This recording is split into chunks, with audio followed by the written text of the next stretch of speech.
көтерілді. Ұясынан ұшты, дүния құшты бүркіт баласы. Жилләр ұшырашты, давыл қопты, һәм қошылды аңа яңасы. Құтырынған давыл бәрілгенде мәңгі ғырур қия ташына ғәжәпләндім. Бүркіт өз баласын яшірмәді қанат астына. Яшірмәді.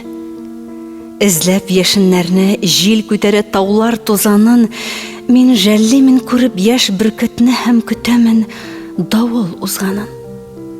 Қайырыла бұғай қанатлары, бір юғары ұша, бір түбән. Бүркіт әйтә кебек, ұша алмасаң, сенің ояң түгіл тау түбәм.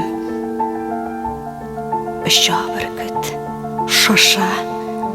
Бу давылда хәләк булган аның баласы, миңа да бит шул давыллар аша диңгезләрне кешеп барасы. Ғырур жаннар үлми, хәләк була. Бүркіт мине күзли, мен китәм. Бу да балам кебек ғырурлыктан хәләк булыр ахыры демикән.